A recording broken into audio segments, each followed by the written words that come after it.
나무가 뿌리에서 이제 큰 나무들은 한 20m 뭐 이렇게 넘는 애들도 있잖아요. 걔네들은 저 위까지는 어떻게 영양분을 끌어올리는 거예요? 처음 생각했을 땐 물리학적으로 말이 안 된다고 생각했거든요. 그 이유가 아무리 힘이 좋은 천하장사라고 하더라도 10m보다 더 긴 빨대로는 물을 빨아 올릴 수 없거든요. 100m 높이의 물기둥이 만들어질 수 있었던 이유. 근데 너무 궁금한데 예, 맞아요. 그거 같아. 그거밖에 없어요. 초파리도 꿉니까? 뒤에서 그런 꿈과 관련돼서 재밌는 이야기도 많이 들었던 것 같아서 미로를 이제 왔다 갔다 하면 자면서 그 미로를 거꾸로 가기도 하고요. 똑바로 가기도 하고 우와. 잠깐 쉬는 동안 앞으로 갈 회로에 대해서도 가보고 예습도 하고. 네, 예습도 하고 늦잠 잘 때 엄마 아빠 깨우면 나 공부하는 중이야.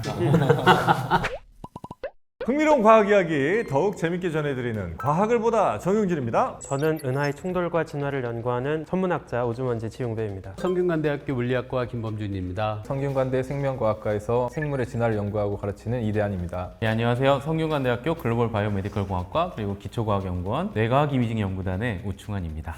네. 그 가끔 공무원들도 보면 앞에 그 소속이 굉장히 긴 경우가 있습니다. 대체로 영양가가 없던데. 아 이게 또 안 밝히면 또 한 곳에서 이제 서운해하실 수 있고. 아, 그렇습니까? 네. 두 군데를 다. 예. 저 어디라고요? 한 번만. 기초과학연구원. 기초과학연구원, 네, 뇌과학 이미징 연구단. 뇌과학 이미징 연구단. 네, 뇌과학과 뉴로 이미징을 주로 합니다. 그 뉴로 이미징이라고 하는 거는 신경계가 어떻게 돼 있는지를 이렇게 딱 우리가 시각화해서 네. 보여주는데요. 네, 맞습니다. 저희는 MRI를 주로 이용해서 뇌를 찍습니다. 그거 찍다 보면 뇌 사진을 보면 아 얘가 지금 어떤 상태구나 혹은 뭐 무슨 생각하나 이런 게 대충 감이 옵니까? 그런 연구를 저희 연구실에서 많이 하고 있습니다. 아, 그래요? 네. 우리 언제 가서 단체 사진 찍을 수 있어요? 네, 오셔서 제가 찍어드리겠습니다. 단체 뇌 사진을 진짜 뇌생남을 뽑는 아 그래서 그거를 우리 인스타에 올리듯이 이렇게 그렇죠, 그렇죠. 뇌 사진도 뽀샵 가능합니까? 뭐 가능하죠. 제가 해드릴게요. 예쁘게 네, 필터 네. 넣어가지고. 필터 네. 넣어가지고 네. 아니 그럼 진짜로 뇌 사진 찍으면 야 얘가 지금 좀 야한 생각하네 아니면 얘는 지금 굉장히 논리적인 이성적인 사고를 하고 이거 보입니까? 그렇게까지 자세히까지는 안 보이는데 저희가 최근에 낸 논문에서 이 사람이 지금 긍정적인 생각을 하고 있는지 부정적인 생각을 하고 있는지 자기와 관련된 생각을 하고 있는지 아닌지를 해독하는 논문을 냈습니다. 얼마 전에. 자기 관련된 생각할 때랑 남 생각할 때랑 좀 다른가 보다. 달라요. 많이 다릅니다. 어떤 외부 자극을 주고 하는 거예요? 저희는 자기 이야기를 이용해서 연구를 했는데요. 저희가 인터뷰를 해서 각자 자기의 과거 사건이나 자기 이야기들을 만들었어요. 그 다음에 다른 사람의 이야기도 읽었어요. 그걸 비교하신 거구나. 네, 그런 재밌다. 것도 비교하고. 그럼 혹시 공감 능력이 뛰어난 사람은 남의 이야기를 할 때도 자기 이야기할 때 우와, 연구 주제인데요. 주제 또 드렸습니다. 네네. 저 적어놓겠습니다. 공조사 해야겠네요. 그러니까 그럴 수 있겠네요, 그죠? 그럴 수 있죠. 마치 네. 내 이야기인 것처럼. 맞아요. 그래서 다른 사람 이야기를 읽을 때 예를 들어서 다른 사람이 쓴 이야기 중에 한강 가서 치킨과 맥주 먹는 이야기가 있었어요. 공감 능력이 뛰어난 사람이나 상상력이 풍부한 사람은 그런 거 보면서 나도 그렇게 느낌을 막 가질 수 있죠. 그 남이 힘든 이야기를 들었을 때 네. 자기의 몸에 가해졌을 때 네. 느끼는 그 고통과 관련된 그렇죠. 부분이 활성화되고 그런 것도 보이겠네요. 그런 것도 보이죠. 그런 막 즐거운 상상을 하는데 자꾸 나를 이렇게 막 찌르고 괴롭혀요. 그러면 막 이게 섞이나? 이게 혼동스럽게 굉장히 보여요. 혼란스러울 것 같습니다. 그것도 연구해야 되겠죠? 네. 연구할 게 많습니다. 네. 생물 또 공부하신 분들이 많으니까 요 이제 시청자 질문 하나만 좀 해결하겠습니다. 혹시 바나나가 씨가 없나요? 바나나는 왜 씨가 없냐 이렇게 이제 물어보시는 분이 계신데 바나나 그 가운데 있는 거뭇거뭇한 게 씨 아니에요? 씨가 되지 못한 씨가 될 뻔했던 조직의 아, 그래요? 흔적이라고 알고 있습니다. 아 씨는 아니에요 그게? 기본적으로 우리가 먹는 바나나들은 다 무성 생식으로 바나나 줄기 잘라서 바닥에 꽂으면 바나나가 새로운 개체가 만들어지는. 그럼 우리 저 마트에 판 바나나 그 줄기 있는 거 그거 사다가 땅에 박으면 자라요? 저희는 그 줄기가 있는 거 열매만 가지고 있으니까 아마 안 자랄 텐데. 아 완전 줄기? 네, 바나나의 그루의 일부를 잘라서 심으면 뿌리도 나고. 씨로 번식하는 게 아니었네요. 그래서 이게 바나나가 전 세계에 키운 바나나 대부분이 그냥 클론이라는 똑같은 얘기가 거구나. 있습니다. 그래서 관련돼서 여러 가지 이슈가 있었던 게 지금 우리가 먹는 바나나는 캐번디시 품종이라고 하는 품종인데 캐번디시? 품종 이름이고요. 네. 근데 예전에 예를 들면 50년대, 60년대 가장 인기가 있었던 거는 그로스 미셸 미셸이라고 하는 품종이 인기가 있었는데 그게 뭐 더 맛있다고 하는 사람들도 있고요. 근데 그게 다 클론이니까 파나마 병이라고 하는 곰팡이 병이 돈 거예요. 그러니까 이거에 대한 저항성을 가지고 있는 유전적 다양성이 없으니까 시장이 초토화되고, 그때 이 병에 조금 저항성이 있었던 캐번디시 품종이 그때 지금 퍼졌는데, 이 캐번디시 품종도 또 감염시킬 수 있는 병이 나오면서 또 바나나 시장이 무너질 수 있다, 그런 얘기가 나왔었습니다. 그러니까 이것도 좀 꽤 된 얘기입니다. 유전자 다양성이 너무 중요한데 그게 그게 다 무성생식으로, 왜냐면 상품성 있는 걸 그냥 잘 플랜테이션을 키우다 보니까. 그래서 야생 바나나들은 당연히 안에 여러분 씨가 이제 들어있고. 그래요? 네네. 그럼 지금 만약에 인류가 더 이상 바나나를 막 심거나 막 키우지 않는다면 그 바나나들은 종말을 맞는 거네요? 그들은 유성생식을 하지 않으니까. 지금 대부분의, 만약에 인간이 노력을 하지 않는다면 바나나 군집이 많이들 없어지겠죠. 그래요? 네. 딸기 표면에 있는 것도 씨가 아닙니까 혹시? 이게 저도 씨 아니에요? 그 정확하게 뭐 어떤 거는 씨고 어떤 게 씨가 아니고 이런 것들을 예전에 배웠었던 것 같은데 잘 모르겠습니다. 저도. 왜냐면 이게 뭐가 열매냐 아니냐 할 때 꽃에 밑씨가 있고 뭐 꽃받침이 있고 그런 기준들이 있는데, 아 그래요? 그건 한번 연구해 오시고요. 이 정도는 알아야 될 것 같긴 한데. 아니 그리고 저 나무가 뿌리에서 이제 큰 나무들은 한 20m 뭐 이렇게 넘는 애들도 있잖아요. 100m도 넘죠. 100m 넘는 애가 있어요? 네. 나무가? 미국 서부 감이 이렇게 100m 넘. 100m는 좀 안 되겠지. 100m 넘습니다. 네. 나무 한 그루가? 네.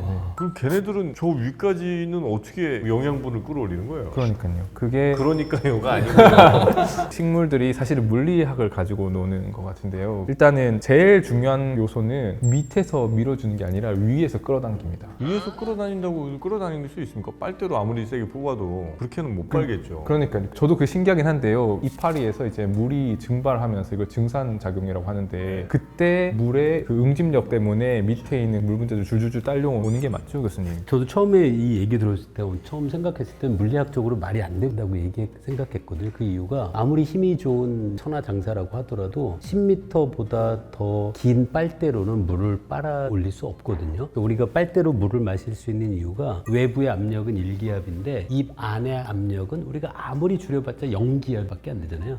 그리고 1기압의 압력 차이로 물을 빨아들이는 거라서 1기압이면 물의 높이가 10m에 해당하거든요. 10m가 넘는 빨대가 있으면 헐크든 뭐 슈퍼맨이든 절대로 빨아서 입에 음료수를 넣을 수 없어요. 진공이 돼도 최대 높이가 10m예요. 10m 딱 정해진 거예요? 네. 그런데 이것도 재밌는데 아파트 보면 높은 고층 빌딩도 있잖아요. 그럼 거기는 어떻게 할까? 거기는 재밌는 방법이 빨아들이는 게 아니라 밑에서 누르는 거예요. 이거는 제한이 없어요. 예를 들어 100기압의 압력으로 누른다. 그러면 얘는 엄청 올라갈 수 있죠. 그런데 식물은 정말 얘기 들으니까 너무 신기한 거예요. 한 가지 가정, 고층 아파트에서 높은 곳에 물을 끌어올리듯이 누르는 거라면 나무에서 아래 뿌리에 가까운 밑동 쪽은 압력이 높아야 되고 위쪽은 압력이 낮아야 되잖아요. 그러면 나무를 밑둥에서 댕강 자르면 물이 막 콜콜 나와야 되거든요. 근데 못 보잖아요, 그런 거. 그러니까 말씀하신 것처럼 눌러서 보내는 게 아닌 거예요. 그럼 두 번째 가설, 모세관 현상이다. 모세관이라는 게 가는 관이 있으면 관의 표면과 물의 응집력 때문에 물이 조금 올라가잖아요. 근데 찾아보니까 모세관 현상으로 올라갈 수 있는 물의 최대 높이가 기껏해야 5m, 10m래요. 그것도 아닌 거예요. 그럼 얘는 도대체 어떻게 물을 높은 곳까지 보낼까? 중간에 뭐 있죠? 물탱크. 없어요. 이게 정말 신기한 게 아주 가는 관으로 사실 어떻게 돼 있어야 되냐면 물이 통하는 관 전체가 일단 물로 가득 차 있어야 돼요. 그 높이만큼. 그 다음에 얘기하신 게 맞거든요. 그 이파리에서 물이 증발하면 그 자리로 바로 밑에 있는 물이 올라오는 거예요. 그러면 또 밑에 있는 애가 얘가 응집력 때 또 올라오고 또 올라오고 또 올라오고. 근데 이게 되려면 일단 높은 물의 관이 만들어져 있으면 위에서 증산작용이 일어날 때마다 아래쪽에 조금씩 올라오니까 이게 계속 유지가 되는데 처음에 어떻게 이게 만들어졌냐. 이 높은 아까 100m 높이의 물기둥이 만들어질 수 있었던 이유. 근데 너무 궁금한데 그건 처음엔 나무가 작았으니까. 예, 맞아요. 그거 같아. 그거밖에 없어요. 그럼 얘는 어떻게 되는 거냐면 처음에 작았을 때 만든 다음에 얘가 자라면서 계속 유지를 하는 그렇죠. 거예요. 예. 물 기둥을. 와, 너무 신기해요. 사실은 물 기둥이 자라는 거죠. 그렇죠. 물 기둥이 자라는 거예요. 그거 말고는 방법이 없다는 거 깨닫고 나니까 너무 신기하더라고요. 중간에 바짝 가뭄이 와서 물 공급이 끊기면 얘는 가시는 거예요? 맞아요. 이게 도중에 끊기면은 이게 유지가 안 되거든요. 너무 신기해. 어떻게 이걸 유지하는지. 생각하면 이거밖에 없거든요, 방법이. 그렇죠. 그럼 애가 나무가 처음에 1m짜리부터 물 기둥을 만든 다음에 자기가 1m, 10cm, 2m 이렇게 자랄 때 한 번도 끊기냐고 물귀둥이 위까지 간다는 거예요. 그러면 키가 신기해요. 큰 나무들은 나뭇잎도 큰 편인가요? 키가 큰 나무들. 그쵸. 이게 물의 양이 유지가 되니까 네, 증산을 더 많이 해야 될 테니까. 그게 물이 있는 관의 단면적을 유지하면서 물이 올라오는 관의 숫자를 늘리는 건지 아니면 관의 단면적을 유지하면서 속도를 더 늘리는 건지 잘 모르겠는데요. 그런 건 한번 저희가 나중에 식물학자 한번 어쨌든 이거 모셔서. 생각해보니까 너무 신기하더라고요. 네. 근데 만약에 우리가 진짜 얼굴이 혹은 입이 발쯤에 붙어 있으면 위로 뭘 올리는 게 좀 쉽지 않을 수도 있나요, 그러면? 입이 아래 밑에서 마시면 밑에서 마시고 위로 올려야 되면 위에서 마시고 내리는 게 아니라 그 말씀이신 거죠? 네. 그럼 조금 어려울 수도 있나? 코끼리. 코끼리는 빨아서 일단 위로 일단 보내잖아요, 그죠? 거기서 이제 밑으로 내려 보내는 거잖아요. 근데 만약에 우리 입이 한 저 정강이 뼈쯤에 복사뼈쯤에 있어요. 거기서 말씀하시고 있으면 되게 웃길 것 같은데요. 우리 발 하나씩 올려놓고 지금. 그렇죠. 우리가 이렇게 생긴 데는 이유가 있는 겁니다. 자, 그러면 오늘은 또 인류가 여전히 풀지 못한, 어찌 보면 이제 우주도 그렇고 혹은 뭐 깊은 바다도 그렇고 그만큼 또 신기한 게 우리 아직까지 풀지 못한 인류의 뇌 아니겠습니까? 인간의 뇌 혹은 뭐 동물의 뇌도 아주 작은 뇌들은 분석이 끝났죠. 초파리 뇌지도가 만들어진 지가 불과 몇 년이 안 됐어요. 그래요? 그래서 굉장히 많은 연구들이 요즘 폭발적으로 나오고 있습니다. 뇌를 완전히 이제 분해해서 뇌를 완전히 알게 됐다고 이제 볼 수 있을 텐데 초파리 정도는. 이제 지도를 가진 거지 다 가본 건 아니에요. 그래요? 대신 이제 얘가 어떤 기전으로 어떻게 움직이는지, 어떤 신호를 주고 어떤 신호를 받는지는 알 거 아닙니까? 그거는 누가 신호를 받으면 그게 누가 전달받을지는 예상할 수가 있는 거죠. 그래요? 뉴런이 몇 개 정도 되나요, 초파리? 초파리 뇌가 한 15만 개 좀 안 되는 걸로 13만 개, 15만 개. 그 조만한 초파리에 또 뇌는 더 작을 텐데 거기에 10몇만 개가 있어요? 10만 개 이상 있습니다.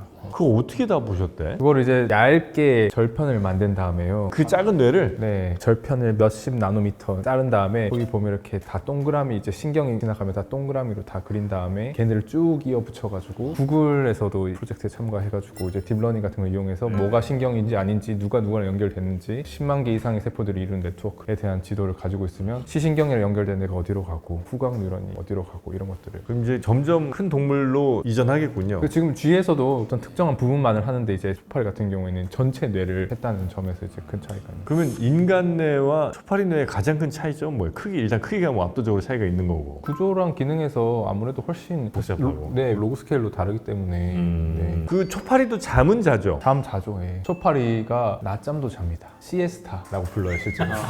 사이클이 24시간이 이제 우리 하루니까 인간의 사이클처럼 밤에 좀 자고 낮에 잠깐 잠자고 뭐 이 정도 해요? 네, 아침이 오기 전에 미리 깨서 활동 준비도 하는 종들도 있고. 초파리는 그러면 잘 때 누워서 자진 않죠? 그냥 가만히 있죠.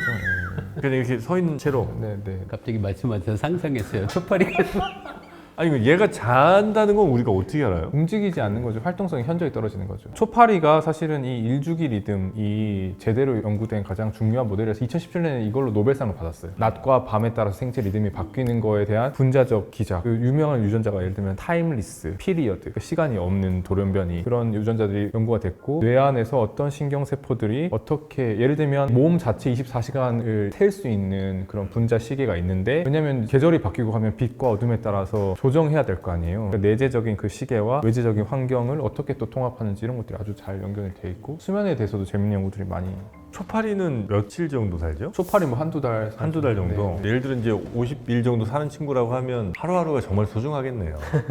어쨌든 그 친구들은 예를 들어 우리가 이제 80년 산다고 치면 그 친구들은 50일이 굉장히 그렇게 우리처럼 확대를 시켜본다면 하루에도 막 우리의 하루가 그들에게 1년처럼 이렇게 느껴지지 않을까 생각을 했었는데 꼭 그렇진 않겠군요. 왜냐면 지구가 자전하고 낮밤이 있는 거는 뭐 우리나 걔네들이랑 똑같을 테니까. 일주기 리듬 자체는 기본적으로 그 똑같이 24시간 그렇죠. 주기로 세팅이 돼 있는 거죠. 좀 억울하겠다. 초파리도 꿈 꿉니까? 그 부분에 대해서는 꿈이 뭔지 정의에 따라서 달라질 것 같습니다. 꿈을 아직 정의하지 못하고 있나요, 우리는? 아니면 사람마다 다른 정의를 하고 있나요? 쥐에서 그런 꿈과 관련돼서 재밌는 이야기도 많이 들었던 것 같아서. 그 혹시 그게 맞나요? 예전에 제가 들었었는데 쥐를 미로에서 학습을 시키면 밤에 잠잘 때 미로를 꿈속에서 간다고. 왜냐면 이제 미로를 뛰어다닐 때 했던 신경 활동을 쥐가 미로 훈련 많이 시키면 미로 꿈을 꿔요? 꿈의 정의가 뭔진 모르겠지만 미로를 이제 왔다 갔다 하면 자면서 그 미로를 거꾸로 거꾸로 가기도 하고요. 똑바로 가기도 하고. 우와. 그거가 이제 해마에서 2014년에 노벨상을 받은 게 장소세포라는 걸로 이제 노벨상을 받았잖아요. 오. 그러니까 해마를 보면 얘가 어디를 지나가고 있는지를 다 해독할 수가 있거든요. 자는데 해마에서 갑자기 팍 뛰는 신호들이 잡히기 시작한 거예요. 그거를 이제 샵 웨이브 리플이라고 부르는데 아주 날카롭게 빠르게 떠는 잔물결 같은 활성화 패턴이 딱 보이는데 그거를 자세히 보니까 얘가 낮에 돌아다녔던 그 회로의 순서의 반대 방향으로 아주 짧은 시간에 예를 들어서 10분 동안 갔다. 그거는 거의 몇 초 만에 한번 쫙 돌아가는 거죠. 되감기 한번 싹 하는구나. 되감기를 신기하다. 하기도 하고 또 발견한 게 잠깐 쉬는 동안 앞으로 갈 회로에 대해서도 가보고 예습도 하고. 네, 예습도 하고 자는 동안 나타나는데 그거를 꿈으로 볼 거냐 하면 꿈으로 저는 볼 수 있다고 생각이 들거든요. 그래서 저한테는 꿈의 정의가 좀 더 광범위하게 정의하자면 뇌의 자발적인 활동 패턴이라고 볼 수가 있을 것 같은데 아마도 꿈을 조금 더 협의로 좁은 의미로 축소를 하면 그게 의식적으로 경험이 되는 거를 꿈이라고 볼 수도 있겠죠. 맞아. 개들 중에도 가끔 보면 이렇게 자다가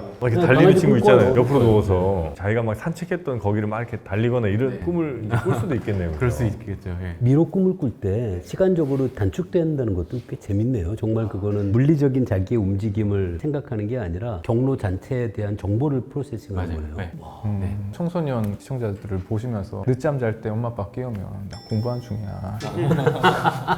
그죠. 복습하고 있어요. 예습 복습하고 있는데 왜 방해해라고 이렇게 얘기를 하셔도 미로를 거꾸로 프로세싱하는 건 왜 그럴까? 그게 그러니까 진짜로 그 미로를 다시 가보고 학습한다기보다는 머릿속에서 이거를 시뮬레이션 해보는 거고. 그렇죠. 시뮬레이션을 해보는 건데 그거를 이제 요새 핫한 용어로 커그니티브 맵, 인지 지도라고 해요. 그러니까 머릿속에 전체 지도를 학습을 하는 거고요. 그래서 이 쥐도 그렇고 사람도 그렇고 전체 세상이 어떻게 구성되어 있는지를 머릿속에 경험을 통해서 학습을 한 다음에 그 학습한 지도를 더 정교화하고 필요 없는 거는 지워버리고 그런 과정이라고 보통 얘기를 해요. 그래서 굳이 그곳을 가서 다시 걸어보고 이런 거라기보다는 그거를 다시 한번 활성화를 하면서 이게 사실 AI나 머신러닝 같은 데서도 사용이 돼서 이제 오프라인 모드라고 보통 하거든요. 학습을 한 다음에 자기가 혼자서 막 해보는 거예요. 그래서 알파고에서도 익스피리언스 리플레이라는 요소가 들어가 있었는데 외부 정보를 받아들이지 않은 상황에서 계속 활성화를 시키면서 불필요했던 건 없애고 더 일반화할 수 있게 단순한 모델을 만들어가는 거죠. 그 미로 문제에서 시간을 거꾸로 프로세싱하는 게 미로라는 공간적 탐색의 특성일 것 같아요. 그렇다고 해서 우리가 뭐 단어를 외운 다음에 단어의 철자를 거꾸로 기억하는 꿈을 꾸진 않잖아요. 그런데 걸었던 지역이라면 거꾸로 가는 그것도 생각해 볼 수 있을 것 같고. 그게 이제 역전을 한다는 게 사실은 좀 더 일반화를 시켜보면 어떤 장소가 옮겨가는 트랜지션 프로버빌리티라고 그러는데 이동하는 확률을 머릿속에서 익히는 거예요. 그래서 머릿속에서는 이 지도 전체를 익혀야 되기 때문에 거꾸로도 가보고 다시 가보기도 하고 지도를 만들 때 중요한 거는 나를 중심으로 만들면 안 되고요. 알로센트릭이라고 그러거든요. 예. 이 전체를 다 만들어야 되기 때문에 굳이 내가 어디로 가냐 이런 방향이 중요하다기보다는 전체를 익히기 위한 트랜지션 프로버빌리티를 전체 맵을 다 익히는 거죠. 약간 바보 같은 질문일지 모르겠는데 쥐가 미로찾기 꿈을 꾸는 게 무의식적으로 기억이 남아있어서 꾸는 건지 아니면 내일은 더 잘해야지 라는 의식을 갖고 꾸는 건지도 구분할 수 있나요?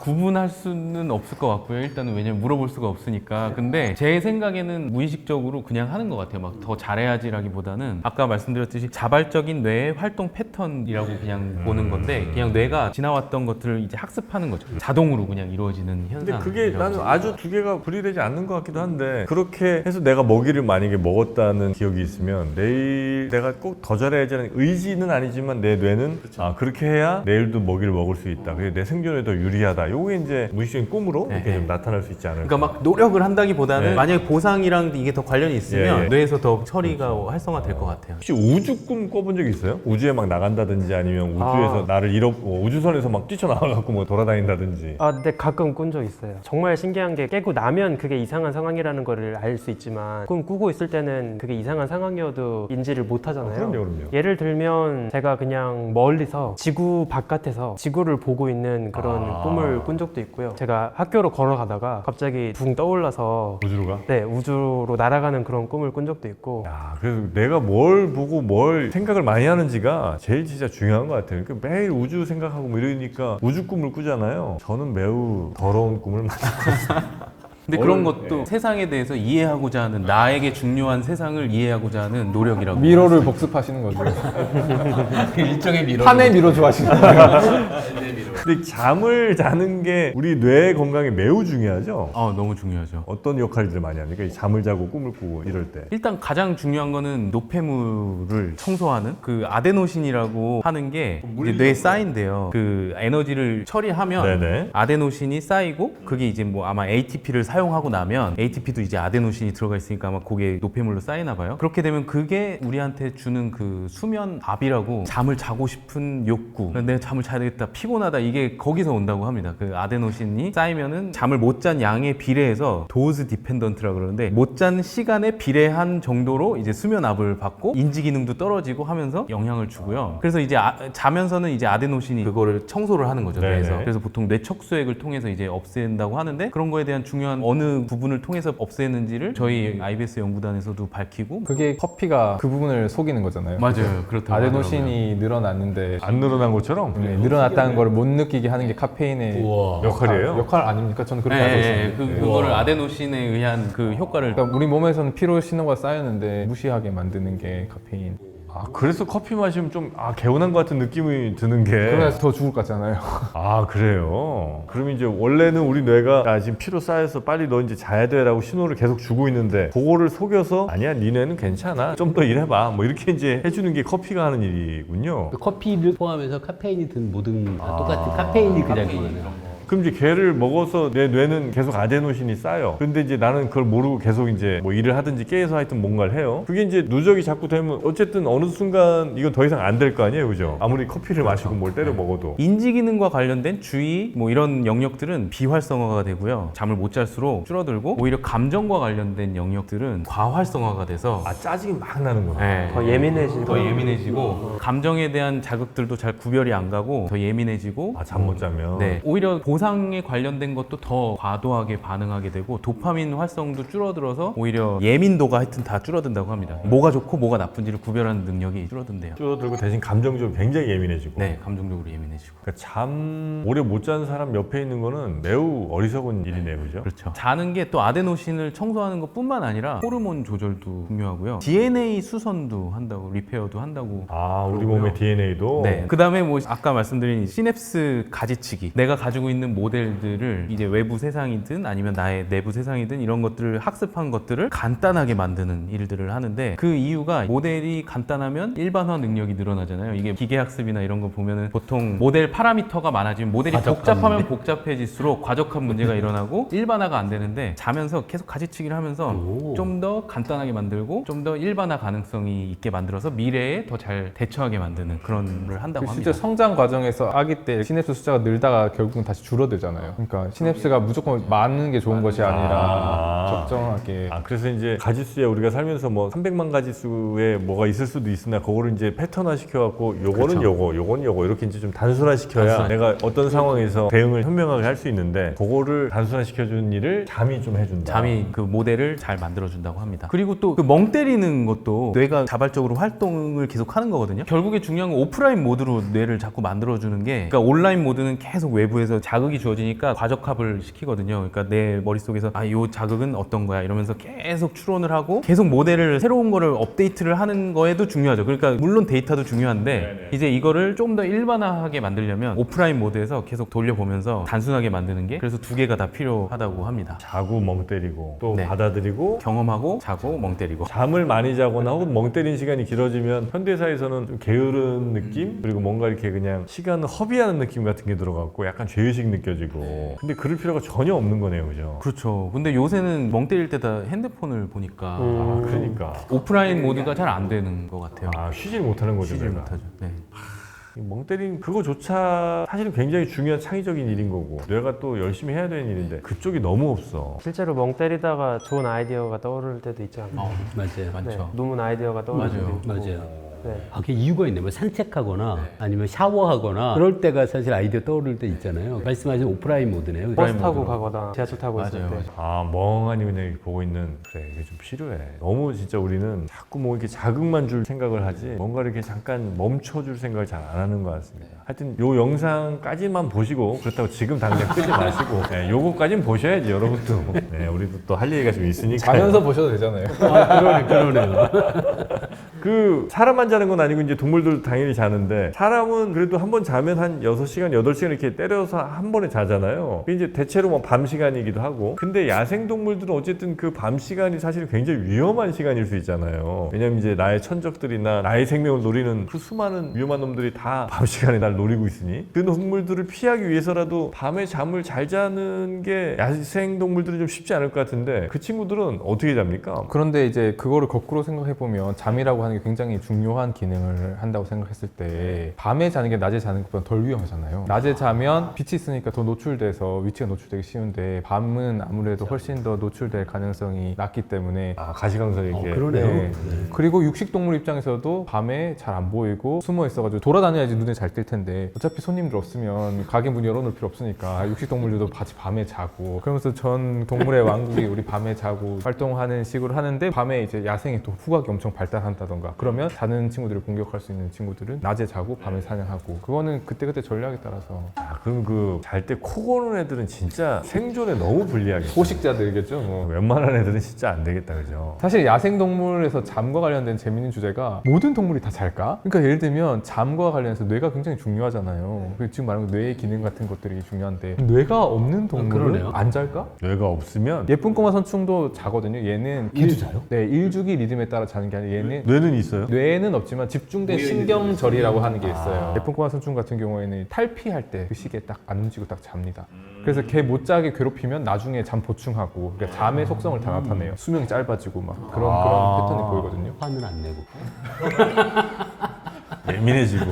근데 2017년에 되게 재밌는 논문이 났던 게 해파리가 잠을 잔다라고 하는 논문이 났어요. 해파리는 뇌가 없거든요. 아. 이 연구에 나온 해파리가 굉장히 재밌는 해파리인 게 보통 이제 황명 말고 일반적으로 불리는 이름이 업사이드 다운 해파리예요. 뒤집혀졌어요. 보통 해파리는 뚜껑이 이렇게 위에 있고 툭툭 이렇게 하잖아요.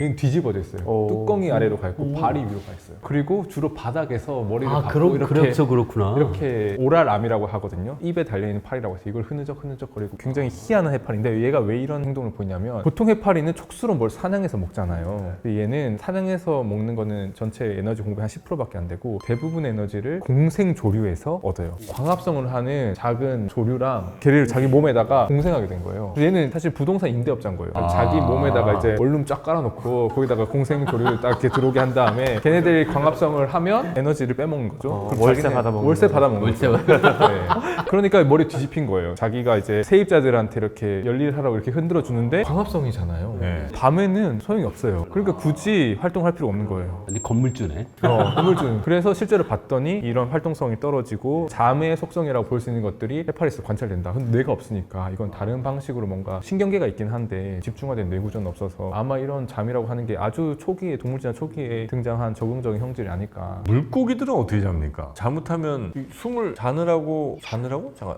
물고기 중에도 포유류 애들을 좀 봐야 되겠구나. 어류들은 아가미가 계속 움직이겠죠? 자면서도. 해양 포유류 뭐 고래 같은 애들 자지 못한다는 얘기를 들어봤던 것 같은데 반쪽씩 잔다고 고래는 들었던 고래가 것 같아요. 그렇대요. 네. 신기하더라고요. 아 진짜요? 뇌를 한쪽씩 재울 수 있는 능력이 있다라는 우와. 거를 장거리 날아가는 새들도 그런 얘기 들은 것 같아요. 아. 걔들도 날아가면서 자야 되니까. 날아가면서 자요? 모르겠네. 제가 헷갈리네. 아주 먼 거리를 쉬지 않고 날아가는 새들은 어떻게 할까? 그래서 철새들 이렇게 계속 바꾸면서 이렇게 가나 혹시? 아, 잘 때. 불침번 앞에 있는 애가. 나머지는 그냥 대충 반수면 상태로 이렇게 따라가면서 날아가는. 저 군대에서 행군할 때 약간 반 정도 자면서 걸어간 적은 있는 것 같아요.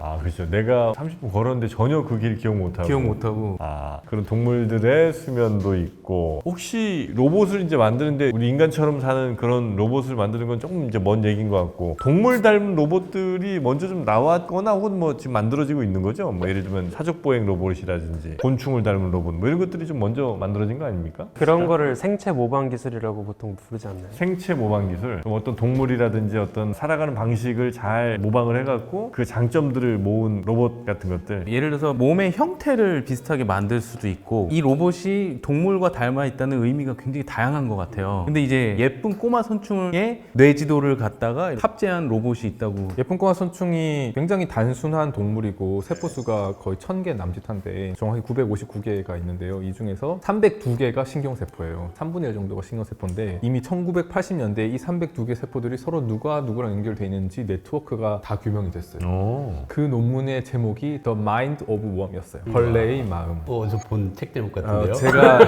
제가 다른 공저로 한 책 이름이 벌레의 마음이라는 책이 있는데 말하자면 그 네트워크 구조를 알고 있으니까 이거를 똑같이 재현해서 로봇을 만들 수가 있는 거예요. 그러면 이제 기본적으로 예를 들면 어떤 감각 뉴런이라고 했을 때 네. 냄새를 맡는 뉴런, 앞에서 누가 때렸을 때 뒤로 가는 뉴런, 혹은 뒤에서 누가 때리면 앞으로 가는 뉴런, 그런 뉴런들이 있으니까 로봇에게 구현을 해놓고 센서를 달아 놓으면 실제로 로봇이 똑같이 꼬마 선충처럼 앞으로 가다가 부딪히면 뒤로 가고, 그러니까 누가 이렇게 조정하지 않아도 기본적으로는 돌아다니게끔 되는 회로가 작동하고 부딪히면 뒤로 물러나고 이런 것들이 이제 구현이 되는 거죠. 왜냐면 실제로 예쁜 꼬마 선충 그런 로봇으로 볼 수가 있으니까요. 예쁜 꼬마 선충의 행동을 그대로 따라해요, 그 로봇은? 그것을 그대로 따라하려면 화학 센서 이런 것들을 그대로 구현해야 될 텐데 그런 것까지는 안 하고 아주 단순하게 제가 봤을 때 앞으로 갔다가 뒤로 갔다가 부딪히며 움직이고 이런 정도일 것 같아요. 근데 그게 이제 신경세포의 커넥션들을 그대로 했다는 게 정말 예쁜 꼬마 선충이냐는 사실 의문의 여지가 있어요. 왜냐면 그러니까 뉴런들이 정보를 전달할 거 아닙니까? 네네. 그 전달의 모든 속성들을 다 거기다 넣어야 되는데 아직 그 정도 수준은 아니고 구조를 그렇게 했다 정도인 것 같고요. 그러면 이 예쁜 꼬마 선충이 살아가면서 학습을 할 거 아니에요? 그러면 네네. 뉴런과 신경세포가 연결이 되고 시냅스가 구현이 되고 기억이 공고화되고 이런 것까지는 거기 탑재가 안 된 거죠. 예쁜 꼬마 선충 그 친구는 굉장히 세대가 짧을 거 아니에요? R에서 R을 낳을 수 있는 성체가 되는데 3일이면 돼요. R2R 분리되어 있어요? R2R, 324. 324.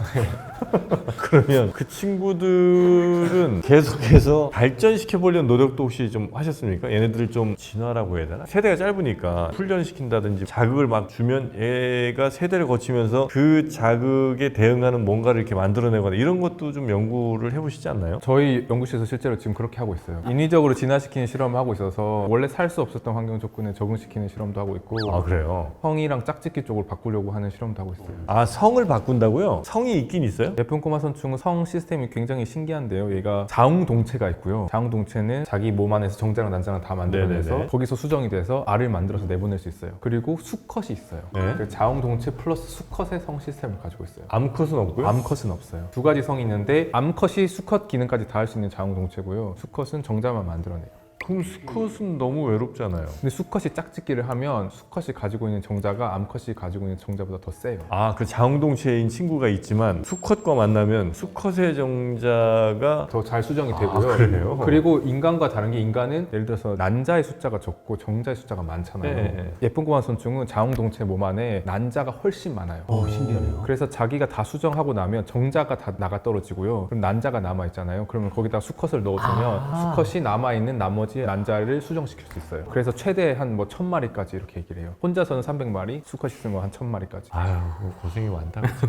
그 친구들은 생식 말고는 무슨 일을 하죠? 연구를 돕는다고 하더라고요. 아, 그 친구들의 업무는 물에다 넣으면 수영도 하고요. 기어다니고 벌레도 타고. 그 친구들은 누군가의 먹이가 주로 되나요? 진드기가 국수처럼 호로록 먹는 게 실험실에서 현민이가 찍힌 적이 있어요. 면치기. 그냥 면치기 하는 진드기도 있고요. 또 재밌는 거는 곰팡이 중에서 네마토파거스 펀자이라는 게 있어요. 네마토는 선충, 파거스는 먹는다는 뜻이에요. 선충을 잡아먹는 곰팡이가 있어요.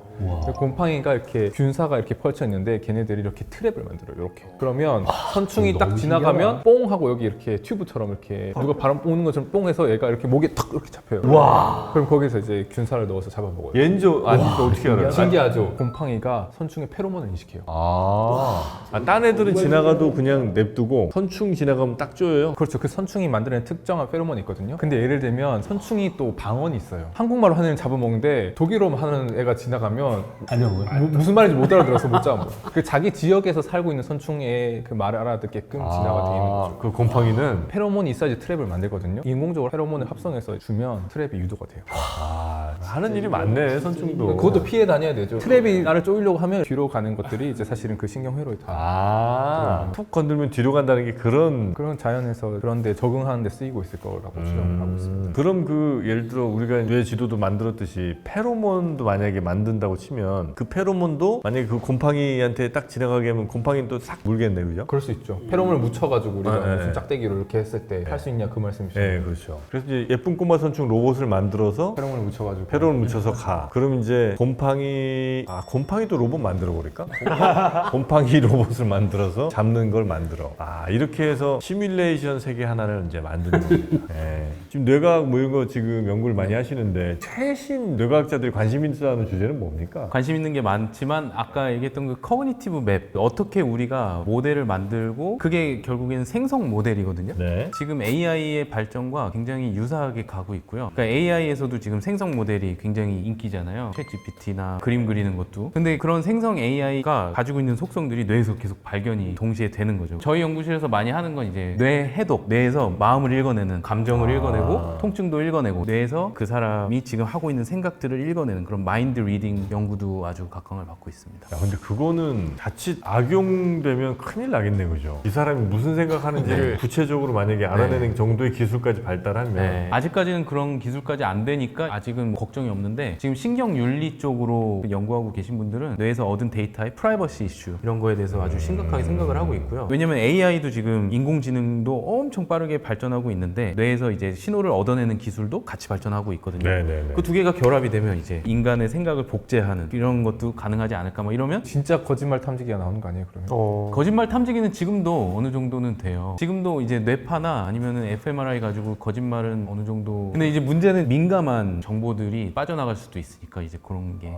뇌지도도 그리는데 혹시 우주 지도는 그렸죠, 우리? 근데 사실 제가 말씀하시는 거 듣고 너무 신기했던 게 뭐냐면, 천문학에서도 지금 한창 이슈가 되고 있는 게 지도 그리기거든요. 딱 어떤 걸 느꼈냐면, 신경과학도 그렇고 천문학도 그렇고 지도 그리는 게 되게 중요하다는 생각이 들었어요. 어느 분야나 상관없이. 지금 천문학에서도 한창 진행이 되고 있는 프로젝트가 어떤 것들이 있냐면, 우주망원경이든 지상망원경이든 계속 우주 지도를 더 정밀하게 그리려고 하고 있거든요. 최근에 이제 우리나라 천문연에 계신 박사님들도 같이 참여를 했던 프로젝트인데, 다크 에너지 스펙트로스코피 서베이라고 해가지고 대시라고 하는 관측 프로젝트가 있어요. 이거를 가지고 우주 전체에 있는 은하들이 얼마나 이제 정밀하게 분포하고 있는지 3D 지도를 그리는 거거든요. 이걸 통해서 우리 우주에 얼마나 빠르게 팽창이 이루어지고 있는지, 얼마나 많은 암흑 에너지가 분포하고 있는지 이런 거를 확인을 하는 작업들을 하고 있고요. 조만간 현재 최근에 이제 여러 가지 광학 테스트를 마치고 곧 발사를 앞두고 있는 우주망원경 중에 낸시 그레이스 로먼 텔레스콥이라고 하는 우주망원경이 있거든요. 이것도 이제 올라가게 되면 우주 지도를 쭉 그리게 될 텐데, 제가 최근에 봤던 책 중에 감명 깊은 문장이 하나 있었거든요. 이게 어떤 얘기를 하냐면, 옛날 탐험가들은 발견하고 나서 그걸 지도에 옮겼어요. 근데 지금의 모험가들은 지도를 그리면서 발견을 하고 있어요. 그게 지금의 발견의 문법이 바뀌었다라는 이야기를 하더라고요. 근데 저는 얘기를 들으면서 마지막 결론 부분에 도달하기 전에 했던 생각이, 사실 서구 문명이 세계를 정복하기 전에 지도를 그리는데 굉장히 많이 노력을 했잖아요. 지배하고 정복하기 전에 이 지도를 그리는 게 지적인 차원에서도 우리가 뭔가를 정복한다는 걸 결국 안다는 건데, 그거 할 때 지도를 그리는 게 되게 인간의 그런 지적인 습성 같다는 생각이 들고, 지금 생물학 분야에서 사실 예전에 게놈 프로젝트 했던 것처럼 제일 중요한 프로젝트가 세포 지도 그리기 프로젝트거든요. 인간 세포 그리기 프로젝트는 어느 정도 꽤 많이 진전이 돼서 인간이 지니고 있는 모든 종류의 세포에 대해서 지도를 그리겠다. 거기서 더 나아가지고 작년에는 이제 지구에 존재하는 모든 생물에 가지고 있는 세포의 지도를 그려 나가겠다. 뭐 그런 프로젝트들이 이제 시작되고 있어서. 제가 미국에 있을 때 워싱턴에 지도 박물관을 간 적이 있어요. 거기에 멋있는 인형구가 있는데, 그게 지금도 제 프로필 사진에 그건데, 지도를 만드는 거는 세상의 질서를 부여하는 것이다. 그러네요. 랜딩 디 오너. 뭐 이러면서. 아저씨들 이런 건 좀 그만 지양을 해야 됩니다. 꽃이 지고 나서야 봄인 줄 알았습니다. 뭐 이런 거 있잖아요. 이런 거는 우리 차라리 그냥 감사합니다 정도로 하시죠. 지도를 그리는 것이 세상의 질서를 부여하는 것이다. 세상의 질서를 부여하는 것이다. 여러분도 혹시 여러분이 알고 계신 것에 대한 어떤 지도를 한번 그려보신 적이 있나요? 여러분이 알고 계신 수많은 지식들의 지도를 그려보면 여러분이 알고 있는 것이 훨씬 더 아주 유기적으로 여러분의 인지체계에 큰 도움을 좀 드릴 것 같습니다. 그 역할을 또 저희 과학을 보다가 하고 있지 않나 하는 생각이 좀 들고요. 그런 지도 관련된 상품들은요, 과학을 보다 몰에 들어가 보시면 또 많이 준비가 또 돼 있을 겁니다. 제가 언제 한번 슬쩍 몹 하나 한번 들어가 봤거든요. 재밌는 상품이 많습니다. 한 번씩 좀 들어가 보셔서, 제품도 그렇게 비싸지 않습니다. 제가 보니까 한 1, 2만 원대부터 한 3, 4만 원 요 정도 제품들이 참 많아요.